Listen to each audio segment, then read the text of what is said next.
Cerca, más cerca, Cristo de ti, fiel Salvador y mi eterno solaz. Guárdame junto a tu corazón, siempre me abrigue ese puerto de paz, siempre me abrigue ese puerto de paz. Cerca, más cerca, nada traeré, nada de mérito al pie de tu cruz, solo mi herido y vil corazón, porque en tu sangre lo limpies, Jesús, porque en tu sangre lo limpies, Jesús. Cerca, más cerca, tuyo seré. Dejo con gozo el pecado falaz, todo su orgullo, pompa y placer. Cristo inmolado es mi eterno solaz. Cristo inmolado es mi eterno solaz. Cerca, más cerca, hasta el fin, hasta que ancle en el puerto de amor, por los siglos viva feliz.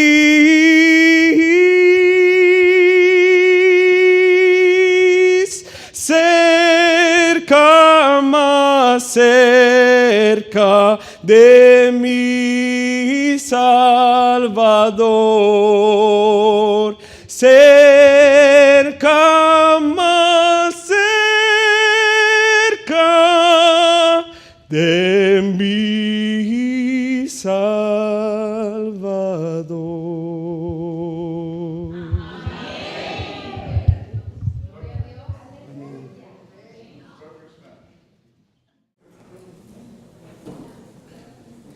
Quiero invitarles a abrir la Biblia en la carta de los Efesios en el capítulo 5, versículo 14. Carta a los Efesios en el capítulo 5 y versículo 14.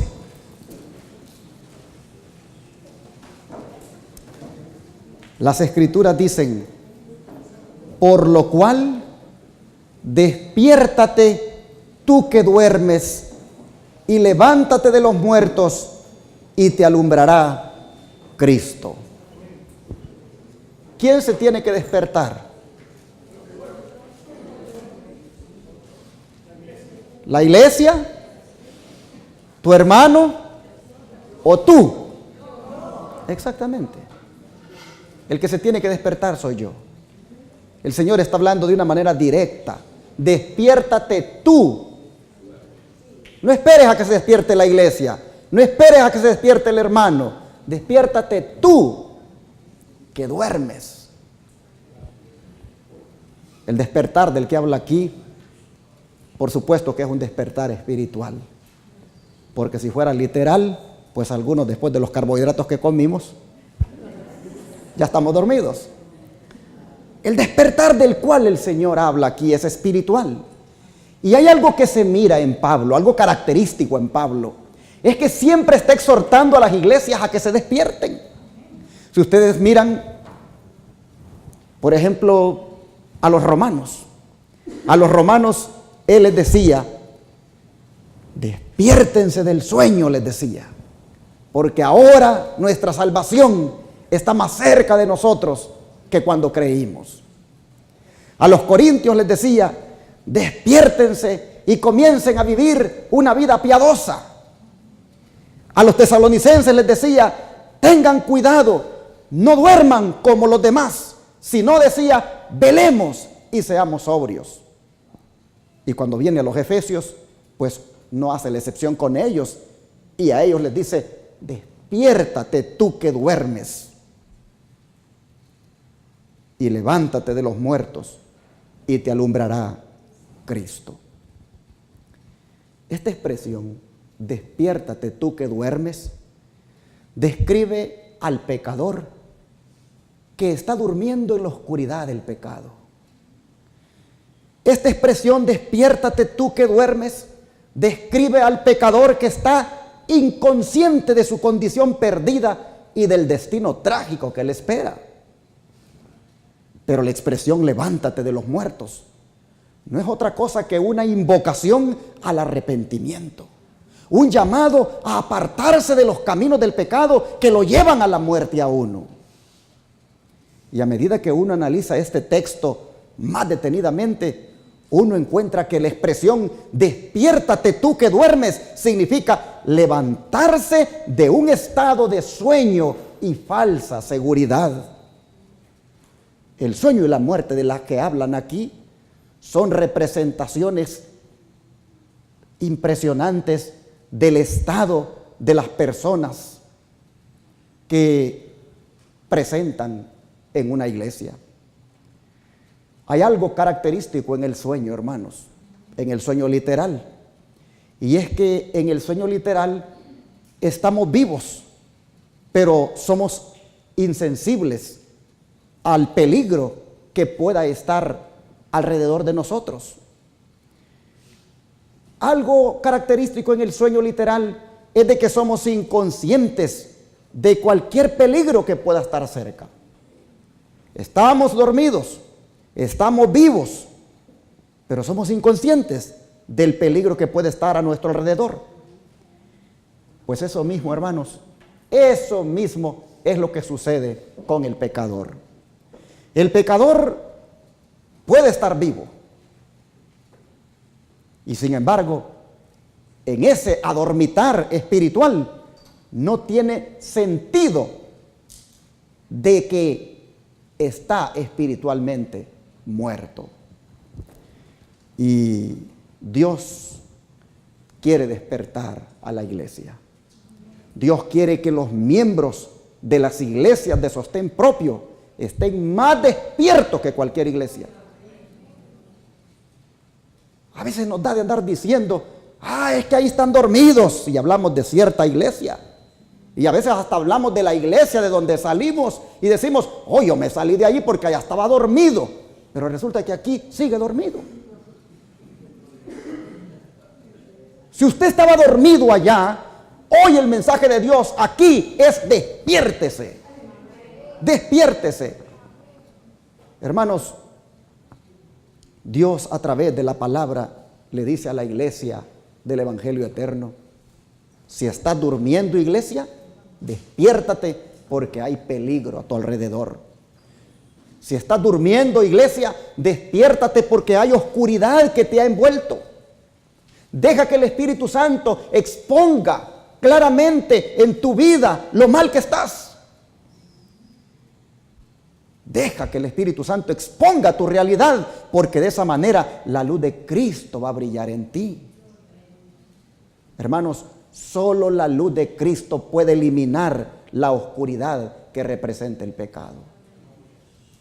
Y si hay una manera de despertarnos, es por medio del estudio de las Escrituras. Así que yo le voy a recomendar que tome su Biblia y lea. Porque si solo está allí quietecito escuchando, le voy a cansar y rápido va a empezar a decirme amén. Hermanos, leyendo la Biblia, uno se despierta. Mire lo que dice la sierva del Señor hablando de la Biblia. Esta declaración me gusta. La palabra de Dios, dice, debiera ser considerada el gran poder educador. ¿Cómo pueden los estudiantes conocer la verdad si no es por un estudio diligente, fervoroso y cuidadoso de la palabra? Allí, dicen, en la palabra se encuentra el gran estímulo, la fuerza escondida que despierta, ¿qué cosa? Los poderes físicos y mentales.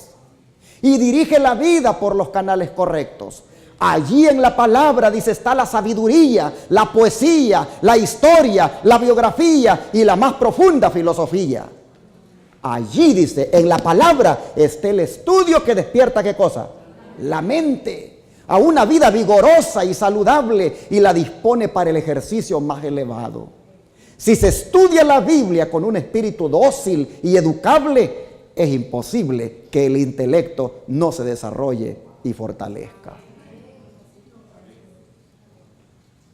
Hermanos, y si hay algo en las Escrituras para despertar la mente, son las parábolas. Mire lo que dice la sierva del Señor acerca de las parábolas. Dios quiere, dice, que nuestras mentes sean impresionadas, despertadas e instruidas por sus sagradas parábolas. Desea que la naturaleza contrarreste los intentos de divorciar la ciencia del cristianismo bíblico. Desea que las cosas de la naturaleza que captan nuestros sentidos retengan la atención e impresionen verdades celestiales sobre la mente. Así que, en parábolas para despertar la mente, yo quiero ahora meditar con ustedes en una que nos dice que en la iglesia todos somos parecidos, pero ¿qué cosa? Pero no iguales. ¿De qué parábola estamos hablando? Exactamente. Ni más ni menos que de la parábola del trigo y la cizaña. Vamos a leerla, Mateo capítulo 13, 24 al 30.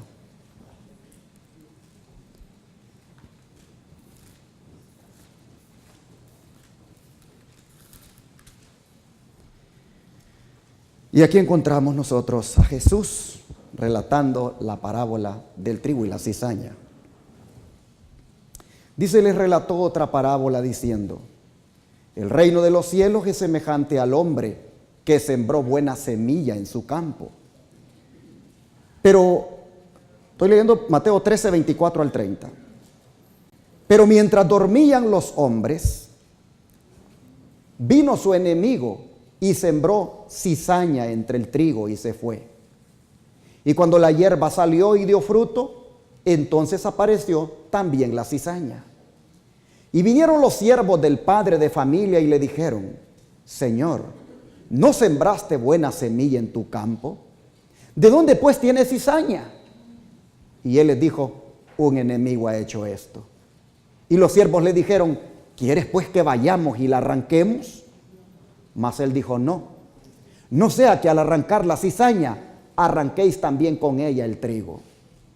Dejad crecer juntamente lo uno y lo otro hasta la siega, y en el tiempo de la siega yo diré a los segadores: recoged primero la cizaña y atadla en manojos para quemarla, mas recoged el trigo en mi granero.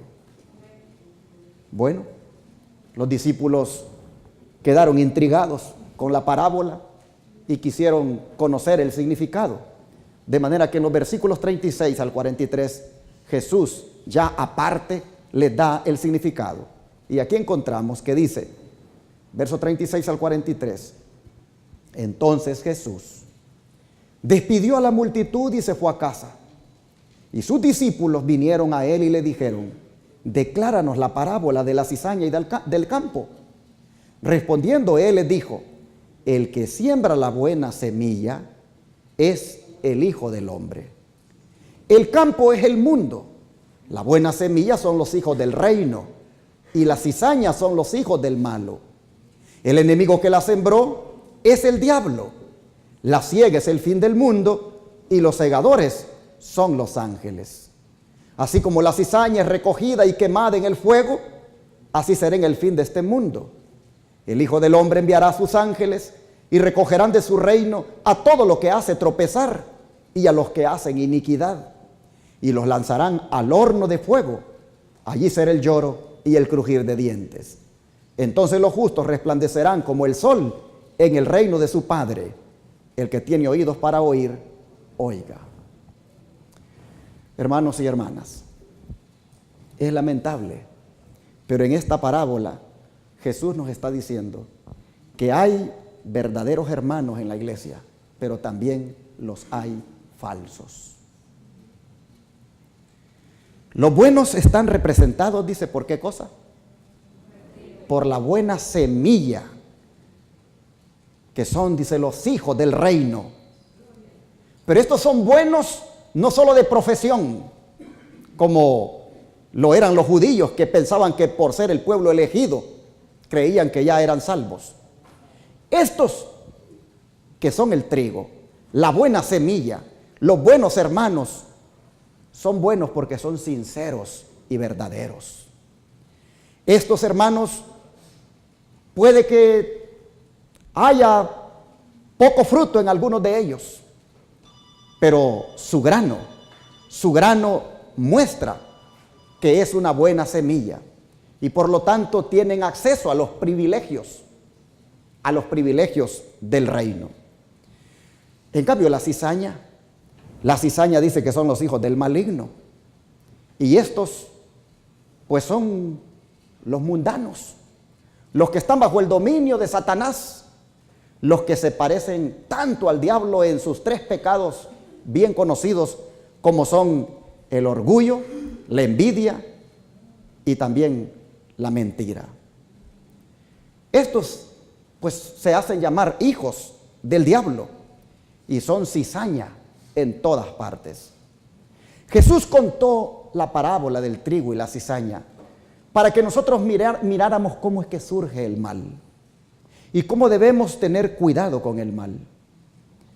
Algunos han mal usado la parábola para decir, mira, como está escrito que el trigo y la cizaña deben crecer juntos, pues no te separes de esta iglesia, no te separes de esta organización, porque de todas maneras, aunque tú mires cosas aquí que están chuecas, el trigo y la cizaña deben crecer juntos.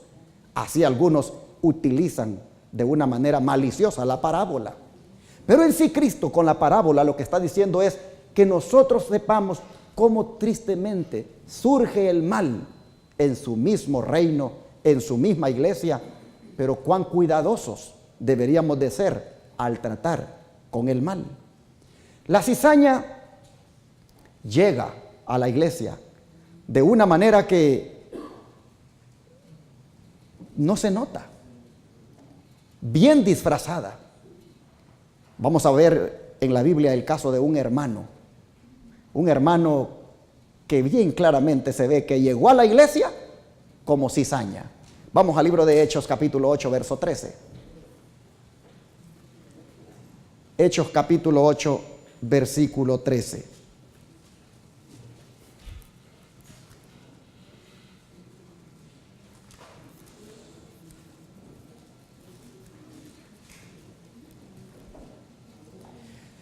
Y nosotros encontramos aquí que dice la palabra de Dios: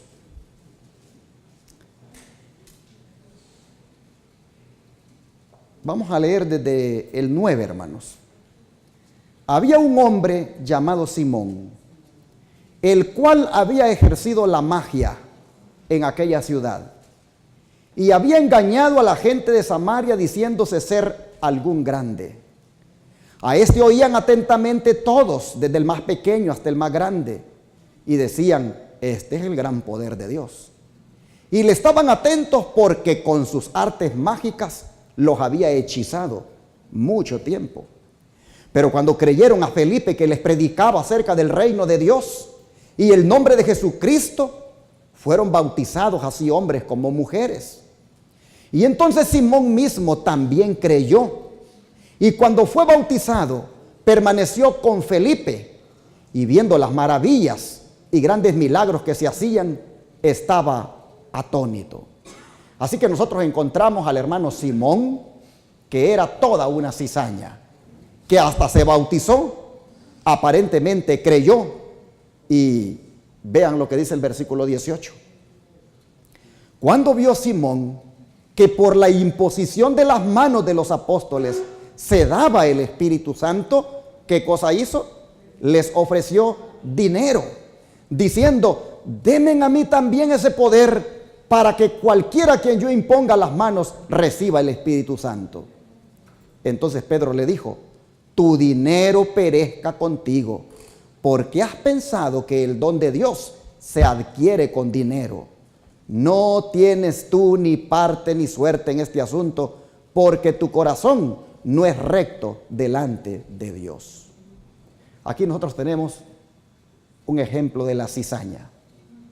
Cree, se introduce en el pueblo de Dios, pide ser bautizado, y ahí está, junto con los hermanos, ahí está en la iglesia, y pues todo el mundo le dice hermano o hermana, pero él sabe que es cizaña. Bueno, hermanos, es tan tremenda la cizaña que estas gentes se introducen en el pueblo de Dios y llegan hasta escalar posiciones, porque su apostasía los va llevando de una manera que buscan llegar a un nivel desde donde ellos puedan hacer más daño al pueblo de Dios. Si nosotros miramos 1 Timoteo 4:1, por ejemplo, Pablo nos está advirtiendo de esto. 1 de Timoteo 4:1.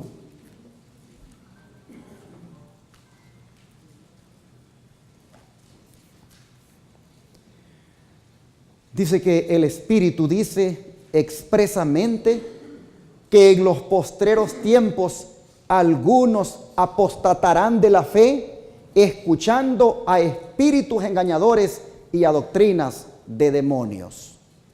Si apostatan de la fe, es porque están en la fe. Es decir, se infiltran en nuestra fe, se infiltran en la fe para luego apostatar de ella. Pero ahora mire lo que dice el capítulo 6, verso 5, de aquí mismo, de 1 Timoteo. Capítulo 6, verso 5. Dice: disputas perversas de hombres de mente corrompidas y privados de la verdad, que tienen la piedad por ganancia, apártate de los tales. Aquí nos está diciendo que hay hombres en la iglesia que tienen su mente corrompida y están privados de la verdad. Y el Señor dice que nos apartemos de ellos. Y luego dicen por ahí: sí, pero no te apartes. Es verdad que hay apostasía, pero no te apartes. El Señor dice: apártate de los tales. Bueno, hermanos, vamos a leer segunda de Timoteo primero, segunda de Timoteo capítulo 4, verso 3. Dice: porque vendrá tiempo cuando no sufrirán la sana doctrina, antes teniendo comezón de oír, se amontonarán maestros conforme a sus propias concupiscencias. Noten que la cizaña llega a un punto donde llegan a prácticamente a convertirse hasta en maestros del pueblo. Y como falsos maestros se meten en las universidades y por allí preparan falsos ministros para que arrastren al pueblo a la apostasía. La cizaña es muy astuta. Bueno, vamos a leer 2 de Pedro 2 ahora. 2 de Pedro 2, versículo 1. 2 de Pedro, capítulo 2, versículo 1. Pero hubo también, dice, falsos profetas entre el pueblo. ¿A dónde? ¿En Babilonia? Entre el pueblo. Como habrá entre vosotros falsos maestros, que introducirán encubiertamente herejías destructoras, como la naturaleza de Cristo, que se ha introducido en el pueblo remanente de una manera errónea, como la Trinidad bajo el concepto pagano. Dice, falsos profetas entre el pueblo y falsos maestros que introducen encubiertamente herejías destructoras y aún negarán al Señor que los rescató, atrayendo sobre sí mismos destrucción repentina. Así que la cizaña entra en el pueblo de Dios, crece con los hijos de Dios, escala posiciones, se convierten en catedráticos, pues dice que son maestros, se convierten en falsos profetas y van buscando arrastrar al pueblo al engaño, a la apostasía. Pero antes ya Pablo dice, apártense de los tales. Bueno, hermanos, las posiciones de autoridad que la cizaña busca alcanzar, nosotros las hemos respaldado aquí con las Escrituras y ya pronto uno se da cuenta en el camino de que se cumple lo que dice la palabra, que están con nosotros, pero no son de nosotros. Ahora, ¿quién es el que siembra esta semilla? Dice Jesús en la parábola. ¿Quién siembra esta semilla, la cizaña? ¿Quién la siembra? La siembra el diablo. ¿Por qué lo hace? Porque él es el gran enemigo de la humanidad. Desde el principio, en el Edén, él ha hecho todo el mal que ha podido. No solo en el mundo que él está sujeto, sino también entre los hijos de Dios. Satanás, él se aprovecha de toda abertura que se le dé. De toda abertura que él mira por allí, aunque sea estrecha, él entra. Por eso es que la Biblia lo presenta como un león, ¿qué cosa? Rugiente, que anda como alrededor. Esta iglesia del Evangelio Eterno, quiero ver cómo me meto, dice el diablo. Voy a ver cómo la destruyo. Ya hice de todo por destruir este ministerio. La única manera de destruirlo es que me meta adentro. Él anda como león rugiente, buscando a ver quién da lugar. Por eso es que nosotros en esta iglesia cuidémonos de no dar lugar. Cuidémonos de no ser nosotros instrumentos del enemigo para que por medio de nosotros destruya este ministerio. Hermanos, Satanás le encanta cuando hay debilidad, cuando hay rencilla, cuando hay discordia entre nosotros. Él aprovecha todo eso para de alguna manera impedir que se haga la obra de Dios. Bueno, la parábola dice de que la cizaña fue sembrada. Bueno, vamos a leer el verso 25, nuevamente de Mateo 13.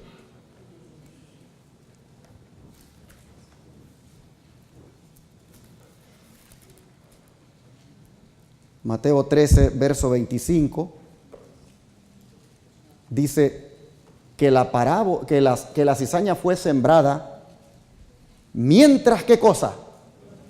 mientras dormían los hombres. ¿Quiénes fueron los hombres que se durmieron? Los que debieron haber cuidado el campo. Los porteros. Los porteros se encargaron de dejar entrar al rebaño pastores que no conocían a las ovejas y que las ovejas no los conocían, no conocían al pastor. Nosotros miramos aquí que los hombres durmieron y cuando durmieron entró el enemigo y sembró la cizaña. En lo personal lo he vivido. Y yo le decía a los hermanos el otro día, en algún momento los ancianos de esta iglesia y yo como pastor nos dormimos. En algún momento nos dormimos y la cizaña se nos metió. Porque de repente una iglesia tan bonita, una iglesia tan compenetrada, en un mismo sentir, comenzamos a mirar divisiones, discordias, inconformidades, críticas. Comenzamos a mirar que en el mismo pueblo, buscando desestabilizar, en algún momento el pastor y los ancianos nos dormimos y la cizaña se nos metió.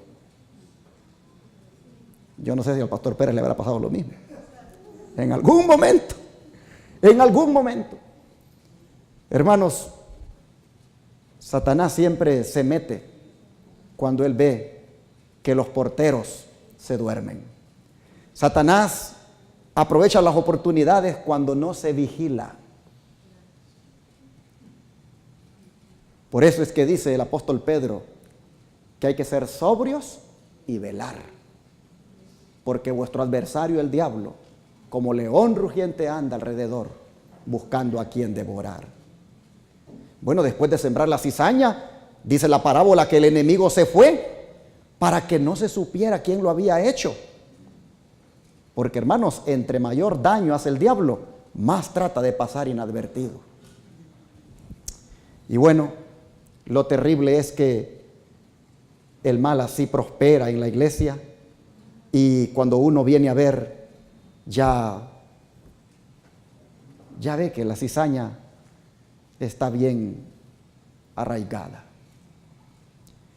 Es tan perverso, hermanos, y engañoso el corazón de nosotros que la maldad logra esconderse durante algún tiempo y a veces aunque parezcamos buenos y honestos. Pero hay un momento en que la máscara de la hipocresía no se mantiene por más tiempo escondida y da paso en su debido momento a la pasión, da paso a la manifestación del fruto del mal carácter de quienes realmente somos. Jesús está contando esta parábola para que nosotros meditemos. ¿Qué soy aquí en la iglesia? ¿Qué soy yo como pastor de este rebaño? ¿Qué me lleva a mí a estar en este ministerio? ¿Qué lo lleva a usted el ser parte de esta iglesia? ¿Qué es usted aquí? Bueno, como la sierva del Señor, el Espíritu Santo la iluminó para que entendiéramos esto. Miren ustedes. El campo, dijo Jesús, es el mundo. Pero debemos entender, dice, que esto significa la iglesia de Cristo en el mundo. La parábola es una descripción de lo que pertenece al reino de Dios. Su obra por la salvación de los hombres, y esta obra se realiza por medio de la iglesia. En verdad, el Espíritu Santo ha salido a todo el mundo, por todas partes obra en los corazones de los hombres. Pero es en la iglesia donde hemos de crecer y madurar para el alfolí de Dios. ¿Para qué? Para el alfolí de Dios. Porque hay dos lugares a donde nosotros tenemos que decidir a dónde vamos. O vamos para el horno o vamos para el alfolí. Depende de lo que yo sea en el pueblo de Dios, para ahí voy a ir. Pero dice esta sierva, inspirada por el Espíritu Santo, que es en la iglesia donde debemos crecer y madurar para el alfolí de Dios.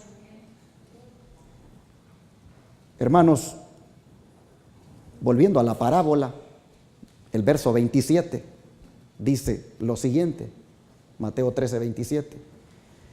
Que vinieron los siervos del padre de familia y le dijeron: Señor, ¿no sembraste buena semilla en tu campo? ¿De dónde pues tienes cizaña? Se sorprendieron. A veces nosotros salimos de un lugar y venimos a parar aquí y de repente encontramos que aún aquí las cosas no andan como uno pensaba. A veces uno encuentra que la hipocresía que miraba por allá también se mira por aquí. Y uno se sorprende y dice: bueno, ¿y que no había buena semilla aquí? Mire lo que dice la sierva del Señor al respecto. Algunas personas, dice, parecen pensar que al entrar en la iglesia serán cumplidas sus expectativas y que van a hallar solamente personas puras y perfectas. Son celosas en su fe y cuando ven faltas en los miembros de la iglesia dicen: nosotros abandonamos el mundo para no tener ninguna asociación con individuos malos, pero el mal se halla aquí también. Y preguntan, como los siervos de la parábola: ¿de dónde pues tiene cizaña? Pero no necesitamos chasquearnos así, pues el Señor no nos autoriza a sacar la conclusión de que la iglesia es perfecta y todo nuestro celo no nos permitirá tener éxito en lograr que la iglesia militante sea tan pura como la iglesia triunfante. Pero, ¿querrá decir esta sierva con esto que dice aquí que entonces hay que transigir con la apostasía? ¿Querrá decir de que al no chasquearnos, al decirnos que no nos chasqueemos por las cosas como se ven, querrá decir ella de que por lo tanto ahí nos hagamos, como dicen, del ojo pacho, como dicen por allá en mi país, y que dejemos pasar las cosas? Hermanos, ya dije que algunos maliciosamente están usando la parábola para engañar a la gente y dejarla que se trague el cuento de que hay que transigir con la apostasía y que hay que caminar con ella. Miren lo que dice los versículos 28 al 30. Jesús dijo: un enemigo ha hecho esto. Y los siervos le dijeron: ¿quieres que vayamos y la arranquemos? Mas él dijo: no sea que al arrancar la cizaña arranquéis también con ella el trigo. Dejad crecer juntamente lo uno y lo otro hasta la siega. Y en el tiempo de la siega yo diría a los segadores: recojan primero la cizaña y átenla en manojos para quemarla, y después recojan el trigo en mi granero. Bueno, hermanos, necesitamos entender bien esta parábola para no dejarnos engañar por los que la están mal utilizando. La sierva del Señor, Elena White, dice: los siervos de Cristo se entristecen al ver a los verdaderos y los falsos creyentes mezclados en la iglesia. Anhelan hacer algo para limpiar la iglesia. Como los siervos del padre de familia están listos para desarraigar la cizaña. Pero Cristo les dice: no, porque cogiendo la cizaña, no arranquéis también con ella el trigo. Dejad crecer juntamente lo uno y lo otro hasta la siega. Hasta la siega. ¿Y cuándo es la siega?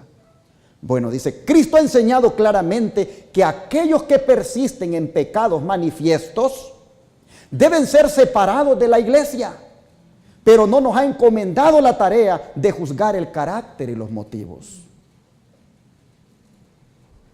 Así que no está escrita la parábola para que nosotros nos confundamos y pensemos de que al final debemos transigir con la apostasía y dejarla allí que se mantenga y no hacer nada. No, porque también está escrito de que a los que persisten en los pecados manifiestos se deben separar de la iglesia.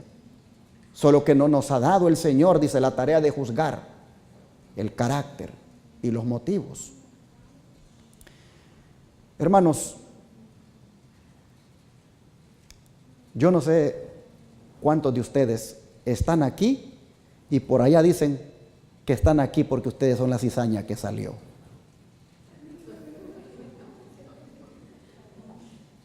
Es más, yo no sé allá a cuántos les dicen, está bien que se hayan ido, eran la cizaña de la iglesia. Es más, los borramos porque eran la cizaña. ¿Cuántos de nosotros estamos en estos ministerios de sostén propio y por allá dicen que somos la cizaña? Y utilizan esta parábola. Mis hermanos, no nos creamos cuando nos dicen, no te salgas de la iglesia, aunque veas ecumenismo en ella. No te salgas de la iglesia, aunque veas que se está aceptando lesbianas y homosexuales en posiciones de liderazgo. No te salgas de la iglesia, aun cuando la veas que se está dando la mano con el papado. No te salgas de la iglesia, porque al fin y al cabo esas cosas son cizaña, y Cristo dijo que el trigo y la cizaña tienen que crecer juntos. Y esos que dicen así a la gente, que no se salgan de la iglesia, aun cuando se vea todo lo que se mira allí, hay que preguntarles, y entonces, ¿por qué los pioneros adventistas se salieron de las iglesias apóstatas que habían en 1844? Si el trigo y la cizaña deben crecer juntos, ¿por qué se salieron esos pioneros adventistas de entre las iglesias protestantes? Es más, ¿por qué se salieron las iglesias protestantes del catolicismo en 1517 después de la reforma de Lutero? Si el trigo y la cizaña deben crecer juntos, ¿por qué entonces los protestantes no siguieron allá con los católicos? Así que, hermanos, Cristo no está diciendo no te separes de la iglesia, aun cuando veas la apostasía, ni tampoco Cristo está diciendo que se deje que el pecado se practique abiertamente en la iglesia. No, pues el don de profecía ya hemos visto que dice que los que persisten en los pecados manifiestos deben ser separados de la iglesia. Entonces, ¿qué es lo que Jesús quiso decir con la parábola? Lo que Jesús quiso decir es que debemos de tener mucho cuidado cuando se trata de querer arrancar la cizaña o cuando se trata de querer ver qué hacer con el mal que se mete en la iglesia. Lo que Jesús quiso decir es, tengan cuidado y no vayan a cometer injusticias. ¿Por qué digo esto? Por esta declaración que traigo aquí. Dice la sierva del Señor, los que creen sinceramente en la verdad son entristecidos y ven sus pruebas y pesares muy acrecentadas por causa de los elementos que están entre ellos y los molestan, desalientan y descorazonan en sus esfuerzos. Pero el Señor quiere enseñarles a sus siervos una lección de gran cuidado. Este era el propósito de la parábola. El Señor quiere enseñarles a sus siervos una lección de gran cuidado en todos sus movimientos. Dejen crecer juntamente lo uno y lo otro. No arranquen por fuerza la cizaña. Noten, no la arranquen por fuerza. No sea que al desarraigarla se desarraiguen también las preciosas plantas. Tanto los ministros como los miembros de la iglesia deben ser cautelosos. Ya van 3 palabras que están diciéndonos que el propósito de la parábola era enseñarle a los discípulos que nada más tuvieran mucho cuidado. Todos los ministros, dice, tanto los ministros como los miembros de la iglesia deben ser cautelosos, no sea que manifiesten un celo que no esté de acuerdo con el conocimiento. Hay peligro de hacer demasiado para curar en la iglesia dificultades que si se las dejara en paz, con frecuencia se solucionarían solas. Es una conducta equivocada intervenir, otra palabra, prematuramente en cualquier iglesia. Y luego insiste, debemos ejercer el mayor cuidado, paciencia y dominio propio para soportar estas cosas y no dedicarnos a ponerlas en orden trabajando con nuestro propio espíritu. Eso era lo que el Señor quería dar a entender con la parábola. Nunca dijo la parábola para que no nos saliéramos de la apostasía. Nunca dijo la parábola para que transigiéramos con la apostasía. Nunca dijo la parábola para que los pecados abiertos se toleraran en la iglesia, sino que dijo la parábola para que viéramos cómo surge el mal y el cuidado y la cautela que debemos tener a la hora de querer erradicarlo. No se hace esa obra con nuestro propio espíritu, sino con el Espíritu de Dios. Pero de que se debe censurar el pecado, se tiene que censurar, pero se tiene que hacer con el amor de Cristo. Miren esta declaración. El pecado y los pecadores que hay en la iglesia deben ser eliminados prestamente. Bueno, ¿en qué quedamos, hermana Guay? Hace un rato me estás diciendo que no sea prematuro, que tenga cuidado, que sea paciente, que sea cauteloso, y ahora me dices que hay que eliminar el pecado prestamente. Bueno, todo tiene un contexto. Todo tiene un contexto. Y aquellas palabras fueron dichas en un contexto y estas son dichas en otro. Pero de todas maneras, el pecado tiene que encarársele. Pues mire lo que dice: el pecado y los pecadores que hay en la iglesia deben ser eliminados prestamente, a fin de que no contaminen a otros. La verdad y la pureza requieren que hagamos una obra más cabal para limpiar de acanes el campamento. No toleren el pecado en un hermano los que tienen cargos de responsabilidad. Muéstrenle que debe dejar sus pecados o ser separado de la iglesia. No nos podemos volver cómplices, pero debemos hacerlo en el Espíritu de Dios. Hermanos, nosotros somos una iglesia de sostén propio, pero no somos una iglesia de desorden. Somos una iglesia de sostén propio, pero no somos una iglesia donde vamos a andar en los caminos de Dios de la manera como andábamos antes. Somos una iglesia dirigida por un Dios de orden, un Dios que es santo. Y en la iglesia de sostén propio debemos nosotros ser muy cuidadosos de no permitir tampoco las malacrianzas en la iglesia y esas pecaminosidades abiertas que le traen oprobio a la causa. Mire lo que dice esta sierva: limpiad el campo de esta corrupción moral. Si ella aqueja a los hombres más encumbrados en las más altas posiciones. ¿De quiénes está hablando aquí?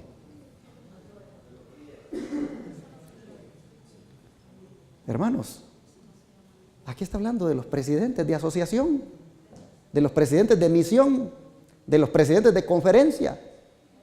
Esos hombres encumbrados que están en las más altas posiciones. Dice: limpien el campo de la corrupción moral si ella aqueja a los hombres más encumbrados en las más altas posiciones. Dios dice: no va a jugar con ellos. La fornicación está en nuestras filas. Lo sé, dice, porque me fue mostrado que está fortaleciendo y extendiendo su contaminación.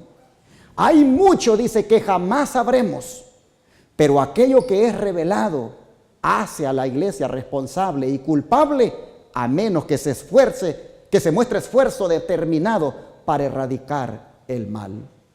Limpiad el campamento, porque hay algo maldito en él. Todo esto es para que no veamos que el trigo y la cizaña deben crecer juntos y por lo tanto no hagas nada. Sí se debe hacer algo, pero hacerlo con cautela, con cuidado y hacerlo con el Espíritu de Dios. Bueno, mire lo que sigue diciendo esta sierva. Si los que ocupan puestos de responsabilidad pasan por alto los pecados del pueblo, su desagrado pesará sobre ellos. Y el pueblo de Dios será tenido en conjunto por responsable de esos pecados. En su trato con su pueblo en lo pasado, el Señor reveló la necesidad de purificar la iglesia del mal. Un pecador puede difundir tinieblas que privarán de la luz de Dios a toda la congregación. Hermanos, ¿Qué declaración en la parábola del trigo y la cizaña nos dice de que esa separación del trigo y la cizaña será antes de que Cristo venga? Verso 41. Verso 41 dice: el Hijo del Hombre enviará a sus ángeles y recogerán de su reino a todo lo que hace tropezar y a los que hacen iniquidad. ¿De dónde dice que va a recoger a los que hacen tropezar y a los que hacen iniquidad? ¿Del mundo? De su reino, de su iglesia. De allí, dice él, va a recoger a los que hacen tropezar y a los que hacen iniquidad. Pero es interesante porque dice que va a enviar el Señor ángeles a hacer esta obra, de recoger de su reino a todo lo que hace tropezar y a los que hacen iniquidad. Y bueno, los va a enviar antes de que Él venga. Ustedes dirán, hay que tener cuidado con este pastor porque está leyendo de una manera que me confunde. Bueno, hermanos, para eso tenemos nosotros la luz aquí en el Espíritu de Profecía. Miren ustedes lo que dice la sierva de Dios. Quien observa puede no discernir ninguna diferencia. Pero hay uno que dijo que la cizaña no había de ser arrancada por manos humanas para que no fuera desarraigado también el trigo. Permitid que crezcan juntas hasta la cosecha. Entonces el Señor envía a sus segadores a juntar la cizaña y atarla en manojos para quemar, mientras el trigo es juntado en el alfolí celestial. Pero ¿cuándo ocurre eso? El tiempo del juicio, dice. Es un periodo muy solemne cuando el Señor reúne a los suyos de entre la cizaña. ¿Cuándo es que el Señor comienza a reunir a los suyos de entre la cizaña? En el tiempo del juicio. ¿Y cuándo comenzó el tiempo del juicio? Así que la separación del trigo y la cizaña ya comenzó. Desde 1844 para acá, en el santuario, ya el Señor comenzó a separar el trigo de la cizaña. Desde Adán para acá ha habido mucho trigo y mucha cizaña. Y el Señor ha empezado a hacer esa obra. Nosotros vemos que dice que envía a los ángeles para hacer esta obra. Bueno, dice que los que han sido miembros de la familia o de la misma familia están separados. Los que han sido obedientes a los mandamientos de Dios se unirán con el grupo de los santos en luz. Ellos entrarán por las puertas en la ciudad y tendrán derecho al árbol de la vida. El uno será tomado, su nombre estará en el libro de la vida, mientras otros con los cuales él se asoció tendrán la señal de la eterna separación de Dios. Usted dirá, pero aquí dice el texto bíblico que el Señor dice que va a enviar a los ángeles a hacer esa separación del trigo y la cizaña. ¿Y cómo usted está diciendo de que desde 1844 para acá ha comenzado esa separación? Si yo no he visto ángeles bajando a hacer ese trabajo. Bueno, dejemos que la sierva del Señor, inspirada por el Espíritu Santo, nos diga cómo es que esto funciona. Ella dice, vi luego el tercer ángel. Dijo mi ángel acompañante, su obra es terrible, su misión es tremenda. Es el ángel que ha de separar el trigo de la cizaña y sellar o atar el trigo para el granero celestial. Estas cosas debieran absorber completamente, ¿qué cosa? La mente y la atención.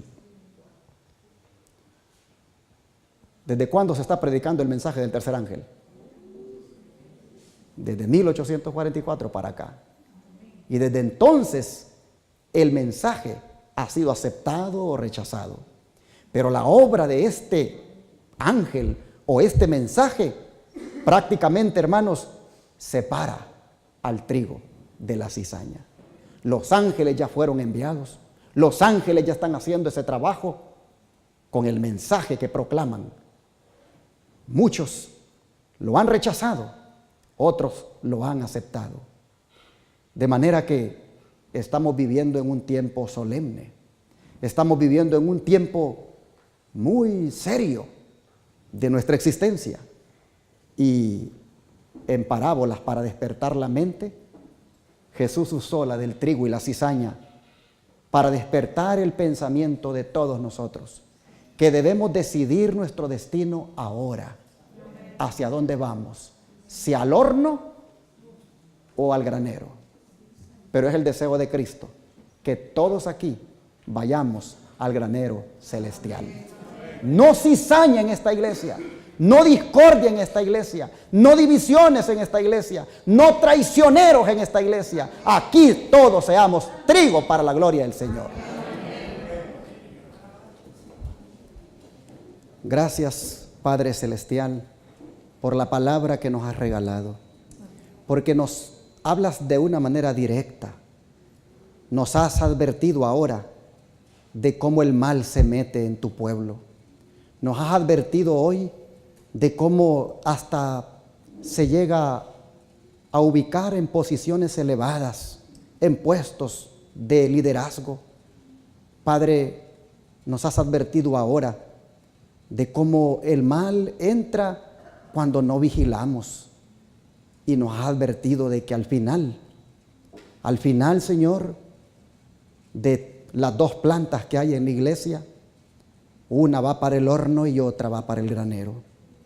Padre, te agradecemos porque tú despiertas nuestra mente a estas cosas con el fin de que nosotros tengamos cuidado.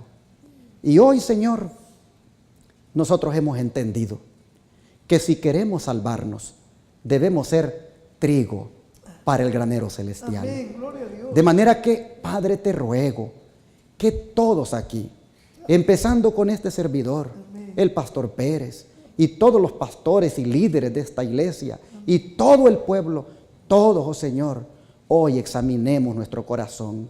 Y que miremos, Padre, qué cosas hay en nosotros que se parecen más a cizaña que a trigo. De manera, Padre, que al examinarnos hoy, nos humillemos y nos arrepintamos. Y, Padre, te rogamos que tú nos des tu perdón. Amén. Señor, te rogamos que en lo que falta de aquí hasta el día cuando vengas a buscarnos, nos preocupemos de ser trigo todo el tiempo. Amén. Te rogamos, Padre, que en esta iglesia tú te encargues de que todos nos convirtamos a ti diariamente. Y te suplicamos, Señor, que cuando completamente se tome la decisión de a dónde vamos, oh Señor, que se decida de que iremos a tu granero. Amén. Gracias por tu palabra, gracias por tus amonestaciones, gracias por tus exhortaciones. Bendícenos como pueblo y ayúdanos siempre a agradarte en todo. Te lo pedimos en el nombre de Jesús. Amén. Amén. Amén.